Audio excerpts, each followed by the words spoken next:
I paid $9,500 for my granddaughter's Sweet 16. A week later, my daughter-in-law texted, "She doesn't want old people ruining it, you're uninvited." So the night before the party, I canceled everything. When my son called the 50th time, I finally picked up and said, "You raised her to be ashamed of family." Michael, congratulations.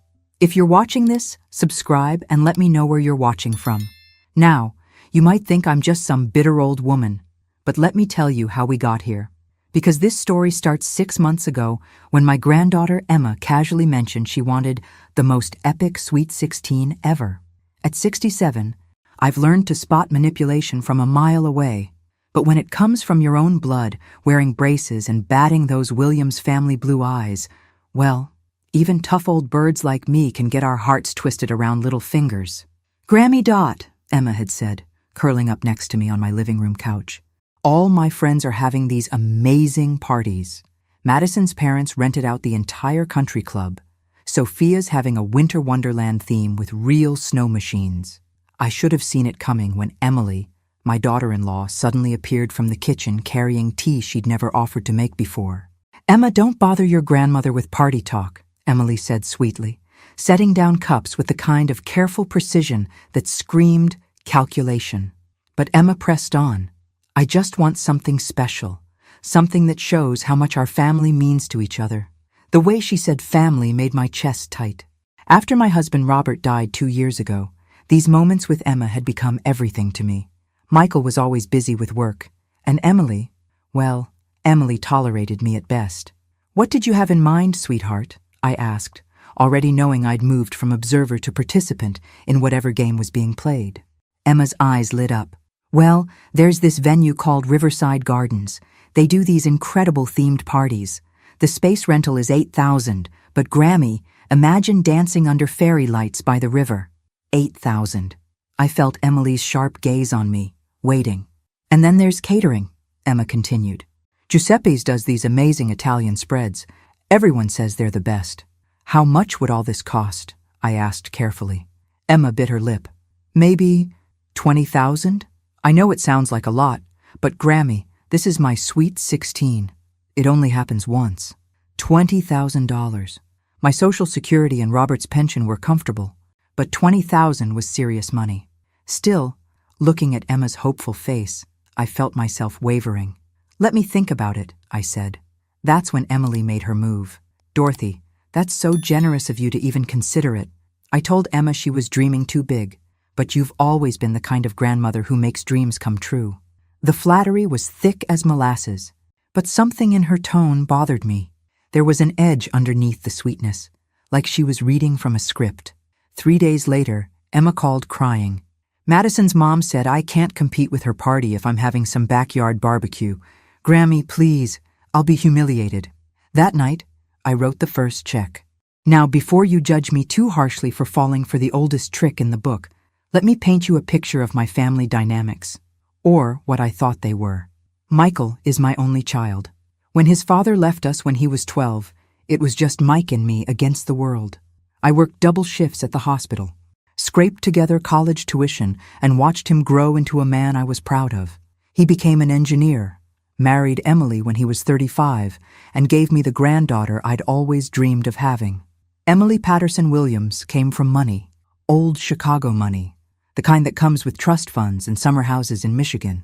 When Michael first brought her home 7 years ago, she was polite enough, but I always felt like I was being evaluated rather than welcomed. "She's just particular," Michael would say whenever I mentioned feeling uncomfortable around Emily. Give her time. 7 years later, I was still being given time. But Emma was different. From the moment she was born, she was mine as much as theirs. While Emily focused on her interior design business and Michael worked 60-hour weeks, I was the one teaching Emma to bake cookies, taking her to museums, listening to her middle school drama, or so I thought. After I wrote that first check for the venue, the requests started flowing. Designer decorations from some boutique in Lincoln Park, a DJ who apparently spun for celebrity parties, a photographer who charged more per hour than I used to make in a week. "Grammy, everyone will be taking pictures," Emma explained during one of our shopping trips. "The photographer makes all the difference. Look at Madison's photos from her party. She showed me pictures on her phone of a party that looked more like a movie premiere than a teenager's birthday celebration. These are beautiful, sweetheart. But, Grammy, I know it's expensive, but think about it. These pictures will be forever. When I'm old like you, I'll show them to my grandchildren. Old like me. The phrase stung more than it should have. Each time I hesitated, Emily would appear with just the right comment. Dorothy, you know how teenage girls are. Image is everything at this age. We want Emma to feel confident and proud. By month 3, I'd written checks totaling $15,000. By month 5, we were at $19,000. And through it all, I felt this growing unease that I couldn't quite name. Something about the way Emily's eyes gleamed when I pulled out my checkbook. Something about how Emma's requests always came with detailed price quotes already researched. Something about how neither of them ever asked if I could actually afford all this. But they were family, and family supports each other, right? The final straw should have been when Emily suggested I also cover Emma's dress shopping trip to some boutique in downtown Chicago. The dress is really the centerpiece of the whole event, Emily said, already pulling up the boutique's website. Emma found this perfect gown, but it's $2,500. $2,500 for a dress a 16-year-old would wear once. That seems excessive, I said carefully. Grammy, Emma's voice took on that wounded tone I'd learned to dread. This is my special day. I wrote the check. The morning after, I sat in my kitchen looking at my bank balance, wondering when exactly I'd lost control of this situation, and more importantly, why I felt like a stranger in my own family. The text message arrived on a Tuesday morning while I was having coffee and reviewing the final party details. $19,500 later, everything was set for Emma's Sweet 16 on Saturday. The message was from Emily. Hi, Dorothy. Emma has been thinking, and she's realized she wants her party to be more of a young person's event. She doesn't want older family members there because it might make her friends uncomfortable. Hope you understand. The family will celebrate separately with you another time. I read it twice. Sure, I'd misunderstood something. Older family members. Like I was some ancient relic who might embarrass the precious princess at her party that I'd just funded to the tune of nearly $20,000. I called Michael immediately. Mom, hey, what's up? His voice had that distracted quality that meant he was probably checking emails while talking to me. Michael, Emily just uninvited me to Emma's party. Silence. Then, what do you mean uninvited? I read him the text message word for word. Another pause. Mom, I'm sure there's been some misunderstanding. Emily wouldn't. She would, and she did. Michael, I've paid for everything. The venue, the catering, the decorations, the photographer, nearly $20,000. $20,000? His voice sharpened. Mom, I had no idea it was that much. Emily told me you wanted to contribute. Contribute. As if I'd offered to bring a casserole to a potluck. Michael, I need you to handle this with your wife. Of course. Let me talk to Emily and Emma. I'm sure we can work this out. But deep down, I already knew we couldn't. You don't accidentally send a message that cruel. You don't casually uninvite the person who's paying for the entire event unless you never wanted them there in the first place. That afternoon, I did something I probably should have done months ago. I started making phone calls. First, I called Riverside Gardens. Mrs. Williams, the event coordinator said warmly. Everything's all set for Saturday. The final payment cleared this morning. About that, I said. I need to know about your cancellation policy. There was a pause. Well, for events this close to the date, we typically require full payment. However, if there's a genuine emergency. Next, I called Giuseppe's Catering. Mrs. Williams, we're so excited for Emma's party. The Italian spread is going to be magnificent. What would happen if I needed to cancel? The caterer's voice became cautious. Cancel? Ma'am, the event is in 4 days. We've already purchased the ingredients, assigned staff. Then I called the DJ, the photographer, the florist. Each conversation followed the same pattern. Yes, everything was confirmed. Yes, they'd been paid in full. And yes, canceling now would be complicated and expensive. But here's the thing about being 67 years old and having survived a husband's death, decades of working in healthcare, and raising a son as a single mother. You learn that sometimes the most expensive option is still the right option. By 5 o'clock, I had a complete understanding of exactly what I was dealing with. And more importantly, I had a plan. Emma called that evening, her voice artificially bright. "Grammy, are you so excited for Saturday? I can't wait for you to see how everything turns out." "Are you excited for me to see it, Emma? Because your mother seems to think I won't be attending." Her voice faltered. "Oh, that. Grammy, don't be upset. It's just, my friends think family parties are kind of, lame." "I see. And who paid for this party that's too lame for family?" Silence. "Emma, answer me." "You did, Grammy, but you wanted to do something special for me." "I wanted to celebrate with you, sweetheart." "There's a difference." More silence. "Emma, let me ask you something. If I hadn't paid for any of this, would you still want me there?" The longest pause yet. When she finally answered, her voice was small. "Grammy, that's not fair." But it was fair. It was the only fair question in this entire mess. Wednesday brought reinforcements in the form of Michael arriving at my house unannounced, looking like he'd rather be anywhere else. "Mom, we need to talk." I let him in but didn't offer coffee. This wasn't a social visit. "Emily explained everything," he began before he'd even sat down. "Emma's going through a phase. You know how teenage girls are about appearances." "Do I? Enlighten me, Michael. Tell me about this phase where accepting nearly $20,000 from your grandmother and then uninviting her is considered normal teenage behavior." He ran his hands through his hair, a gesture I remembered from his difficult teenage years. "Apparently, some things never change." "It's not about the money, Mom, isn't it? Because from where I'm sitting, it looks exactly like it's about the money. Emily and Emma got what they wanted, and now they're discarding the inconvenient old lady who provided it." "That's not—" Mom, you're being dramatic." "Dramatic. The word every woman hears when she dares to point out being treated badly. Michael, let me ask you something, and I want you to really think before you answer. If your daughter is embarrassed by her own grandmother, what does that say about how you and Emily have raised her?" His face flushed. "That's not fair. What's not fair is teaching a child that love comes with a price tag and that family members are disposable once they've served their purpose." I walked to my desk and pulled out a folder I'd prepared the night before. Inside were copies of every check I'd written, every receipt, every invoice related to Emma's party. $19,537, I said, spreading the papers across my coffee table. "That's what your daughter's embarrassment of me cost." Michael looked at the documents, his face growing paler with each page. "Jesus, Mom, I had no idea." "Your wife did. Emily knew exactly how much I was spending because she helped Emma ask for most of it." I watched understanding dawn in his eyes. Michael might be conflict avoidant, but he wasn't stupid. "She orchestrated this whole thing, didn't she?" he said quietly. "What do you think?" He sank back into my couch, looking defeated. "What do you want me to do?" "I want you to be a father. I want you to explain to your daughter that actions have consequences.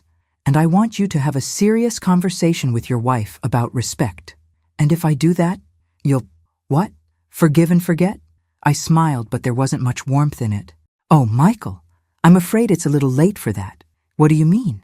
"I mean I've already made some phone calls. Turns out, when you pay for something in full, you have certain authorities."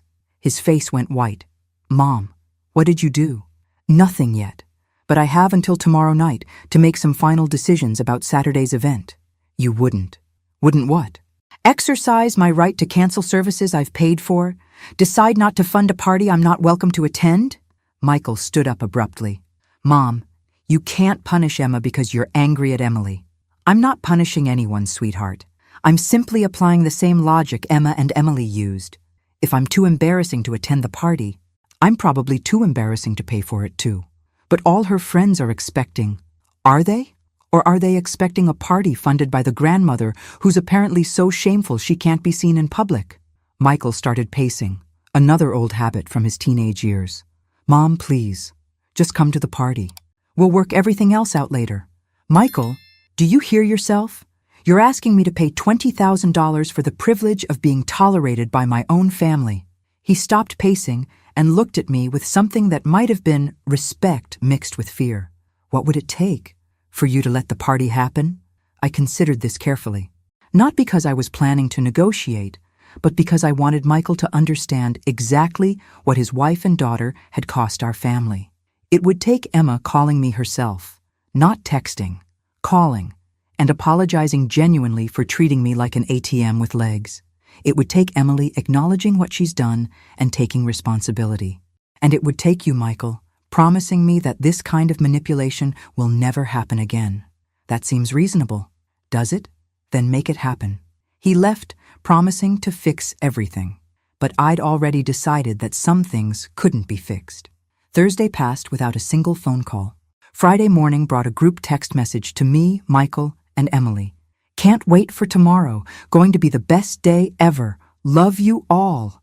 From Emma, as if nothing had happened, as if the past week of hurt and manipulation could be erased with heart emojis. I responded to the group text, to the "Have a wonderful time, sweetheart." Emily immediately texted me privately. Dorothy, thank you for understanding. We'll make sure to take lots of pictures for you. Pictures. She wanted me to be grateful for pictures of the party I'd funded, but wasn't welcome to attend. At noon, Michael called. Mom, Emma's really excited. Maybe we could just let this whole thing slide. You know how teenage girls can be. How can they be, Michael? Well, emotional, dramatic. They don't always think things through. And what about 38-year-old women married to my son? Are they also emotional and dramatic and exempt from thinking things through? Silence. Michael, has Emma called to apologize? She's been really busy with party preparations. That's not what I asked. No, she hasn't called. Has Emily acknowledged what she's done? Another pause. Mom, Emily feels like you're making this into a bigger deal than it needs to be. I see. So Emily's position is that taking nearly $20,000 from me and then uninviting me is, what? A minor social hiccup? She didn't mean it the way it sounded. How did she mean it, Michael? He couldn't answer that, because we both knew exactly how Emily had meant it. At 3 o'clock Friday afternoon, I made my final decision. I started with Riverside Gardens. Mrs. Williams, how can I help you? I need to cancel tomorrow's event. The silence was deafening. Then, ma'am, the event is tomorrow. All the preparations are complete. I understand this is unusual. I'm willing to pay whatever penalties are necessary. But, the Williams Suite 16? Everything's ready. The staff is scheduled. The event is canceled. Please remove all decorations and notify your staff. Next, Giuseppe's Catering. Mrs. Williams, surely you don't mean... I absolutely mean it. Cancel the catering order. But we've prepared everything. The ingredients alone. I'll pay whatever penalties are required. Cancel it. The DJ, the photographer, the florist. Each call was the same. Shock, disbelief, then grudging acceptance when they realized I was serious. By 5 o'clock, Emma's perfect Sweet 16 existed only in her imagination. At 7:30, my phone started ringing. Michael's name on the caller ID. I let it ring, and ring, and ring. 53 times, according to my call log. Finally, at nearly midnight, I answered. Hello, Michael. Mom, what did you do? His voice was hoarse from screaming, probably at Emily, possibly at Emma, definitely into the void of his own poor life choices. I made some business decisions about services I had paid for. Business decisions? Mom, Emma's party is tomorrow. Is it? How interesting. I wasn't invited, so I wasn't really keeping track. You can't. Mom, you can't do this to her. And that's when I said the words that felt like 30 years of frustration finally finding their voice. Michael, you and Emily taught Emma that I'm too embarrassing to include in her celebration. I'm just agreeing with you. The silence that followed my words lasted long enough for me to wonder if the call had dropped. Then Michael's voice came back, smaller now, almost childlike. Mom, please. Emma's devastated. All her friends were coming. She's been talking about this for months. Has she now? And in all that talking, did she ever mention how grateful she was to her grandmother for making it possible?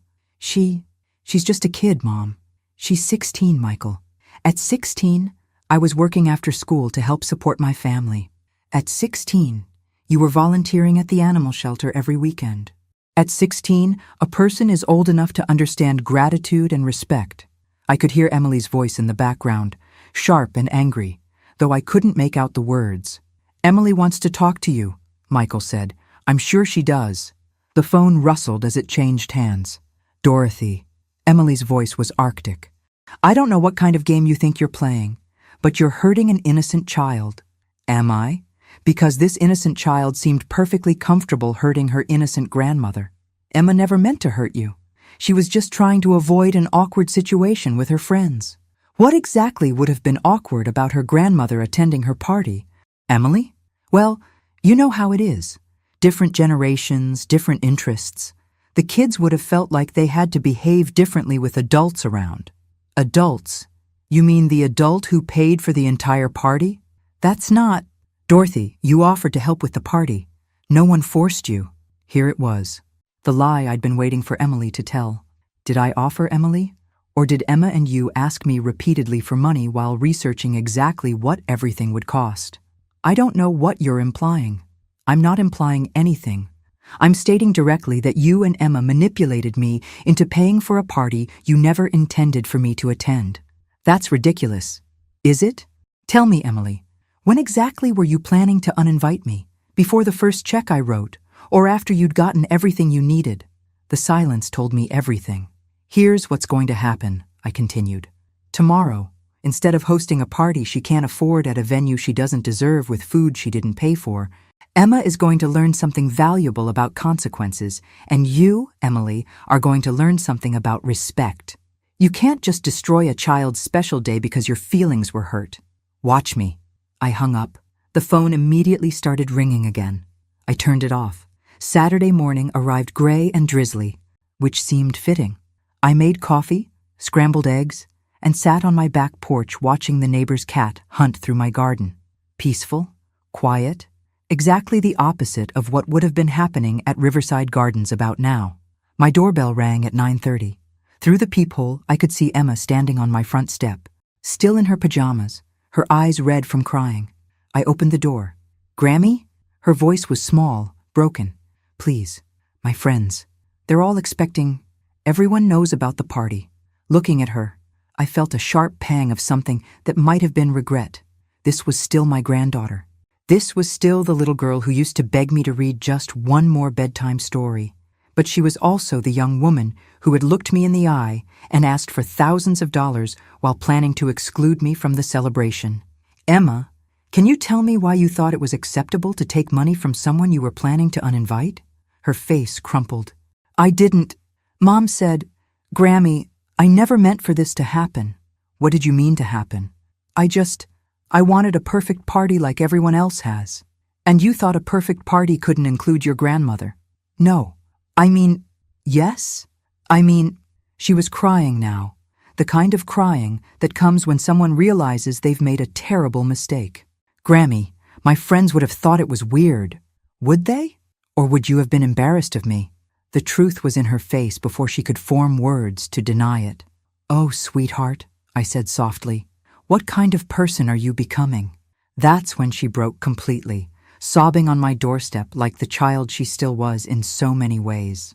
And that's when I realized something that changed everything about what I thought I was doing. This wasn't just about revenge anymore. I stood looking at Emma sobbing on my doorstep, and for a moment, my resolve almost cracked. Almost. Then I remembered the casual cruelty in that text message, the entitled assumption that I'd fund my own exclusion. Come inside, sweetheart. She followed me to the kitchen, where I poured her orange juice and set out tissues. Amazing how we returned to childhood comforts in moments of crisis. Grammy, please, can't you just unfix everything?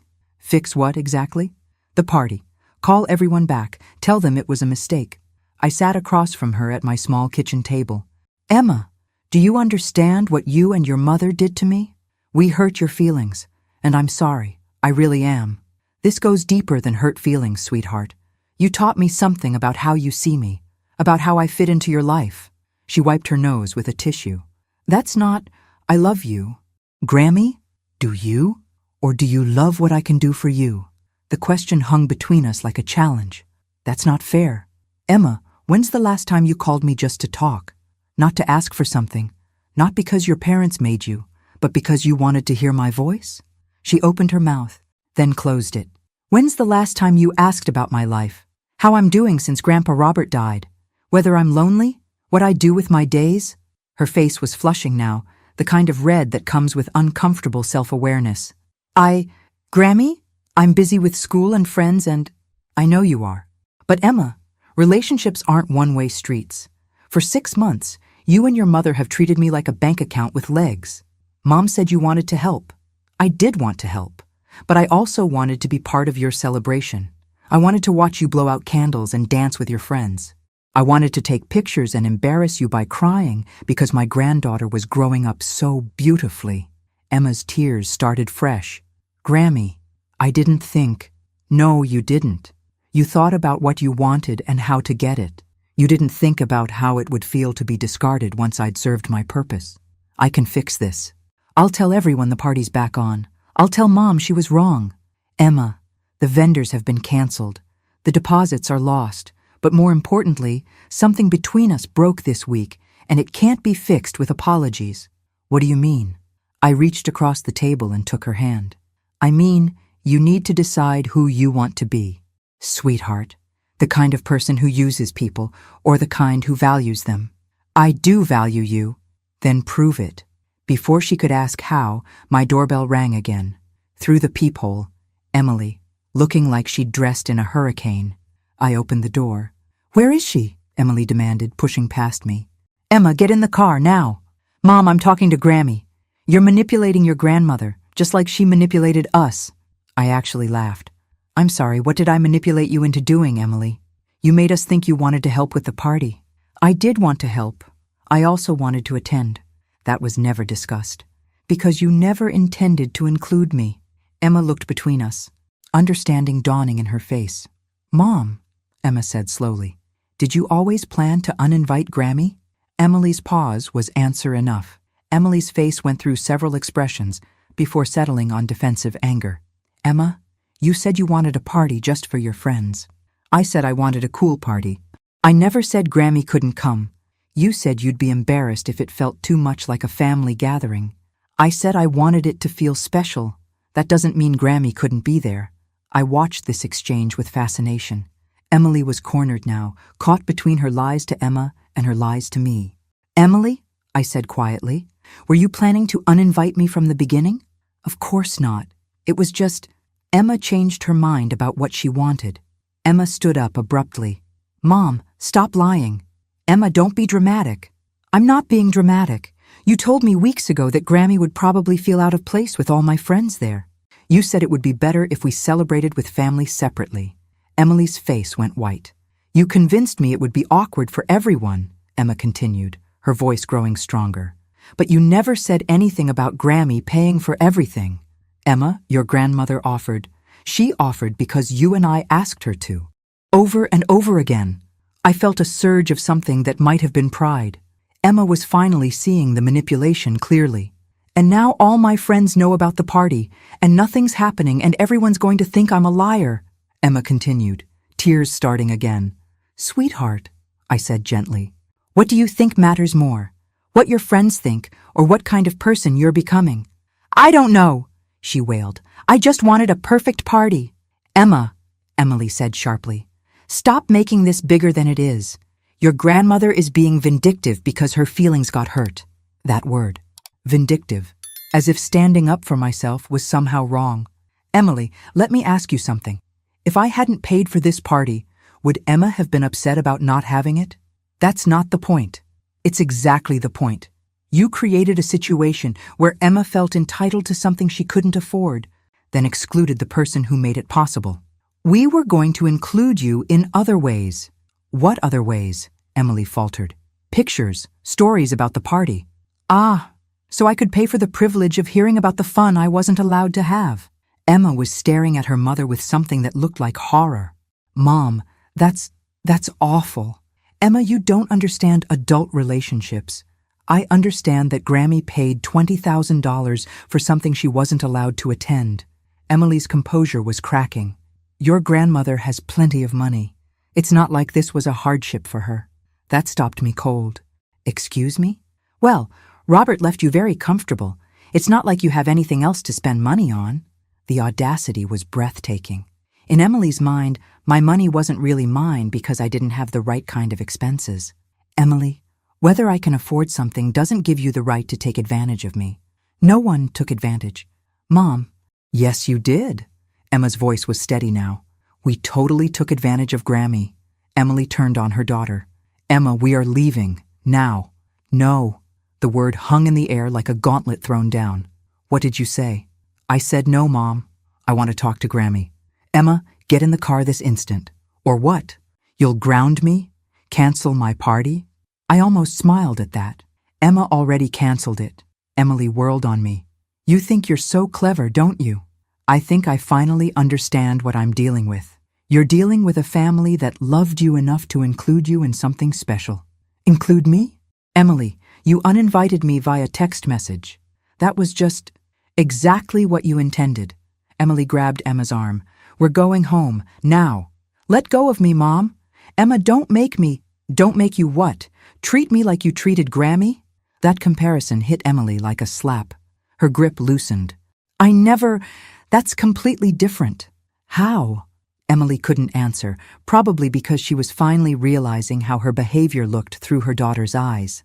Emma, I said, your mother and I need to have a conversation. Why don't you go upstairs? There are books in my bedroom if you want something to read. After Emma left, Emily and I faced each other in my kitchen like gunfighters at high noon. You've turned my daughter against me. I've shown your daughter who you really are. Who am I, Dorothy? Please enlighten me. You're someone who thinks other people exist to serve your purposes. You saw my money and my loneliness after Robert died, and you decided both could be useful to you. That's not true, isn't it? Tell me, Emily, before you needed money for this party, how often did you call me? How often did you invite me over just because? She couldn't answer. You know what I think? I think you've always resented that Michael loves me. You've always felt like you had to compete with his mother for his attention. That's ridiculous. Is it? You've spent 7 years trying to minimize my role in his life. You schedule family events when you know I have other commitments. You make plans without checking with me first. You've systematically excluded me from your lives except when you needed something. Emily's face was flushed now. You're paranoid. Am I? When's the last time you invited me to dinner without wanting something? Silence.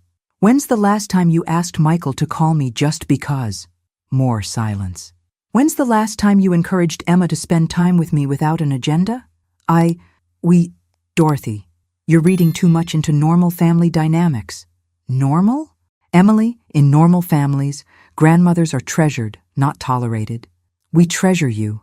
You treasure my bank account. Emma's voice came from the stairway. Mom, Grammy's right. We both turned. Emma was sitting on the stairs, having obviously been listening. Emma? No, Mom. Let me talk. Emma came back into the kitchen. Grammy, I found something upstairs. She was holding a photo album I kept on my nightstand. Pictures of Robert and me, of Michael growing up, of Emma as a baby and little girl. Look at this picture, Mom. She showed us a photo from Emma's 8th birthday. In it, I was kneeling beside Emma, helping her blow out candles. Emily stood in the background, checking her phone. And this one, another photo, Emma's school play 2 years ago. I was in the front row, clapping enthusiastically. Emily was visible in the back, talking to another parent. And this one, Emma's middle school graduation. I had my arm around Emma, both of us beaming. Emily was turned away, talking to someone else. I never noticed before, Emma said quietly. But Grammy, you're in all my important moments. And Mom, you're there, but you're not really there. Emily's face was crumbling. Emma, that's not... I was there for all those things. Physically? Yes, but Grammy was present. There's a difference. The wisdom in my 16-year-old granddaughter's words took my breath away. And I treated her like she didn't matter, Emma continued, tears starting again. I let you convince me that having her at my party would be embarrassing. Emma? No. Mom, I need to say this. Emma turned to me. Grammy, I am so sorry, not just for the party, for everything, for taking you for granted, for not seeing how much you love me, for letting Mom make you feel unwelcome. Sweetheart, I want to be different. I want to be the kind of person who deserves a grandmother like you. And that's when my heart completely broke open. 3 weeks later, I was sitting in my lawyer's office, reviewing documents I never thought I'd need. "Are you certain about this, Dorothy?" Marcus asked, his gray eyebrows raised with concern. "I'm certain. Because once we file this—" "Marcus, I'm 77 years old. My husband is gone. My son apparently learned nothing from the party debacle. And my daughter-in-law just proved she's exactly who I thought she was." The party cancellation had been just the beginning. In the aftermath, Emily had launched a campaign of emotional manipulation that would have impressed a political strategist. First came the guilt. Phone calls about how I'd traumatized Emma. Text messages about Emma crying herself to sleep. Voicemails about the lasting psychological damage I'd caused a child. Then came the threats. Emily had suggested that perhaps my decision-making capabilities weren't what they used to be. Perhaps Michael needed to become more involved in my financial affairs. Perhaps I needed help managing my money. The final straw came when I discovered Emily had called my bank, claiming to be my daughter-in-law concerned about unusual account activity. She'd actually tried to get information about my finances. "Mrs. Patterson-Williams," the bank manager had told me when I called to complain. We didn't provide any information, of course, but she was quite persistent. She seemed to think she had some right to access your accounts. That's when I called Marcus. "The trust structure you're proposing is quite complex," Marcus said now, reviewing the papers. "Are you sure you don't want to discuss this with Michael first?" Michael had 3 weeks to have an adult conversation with his wife about boundaries and respect.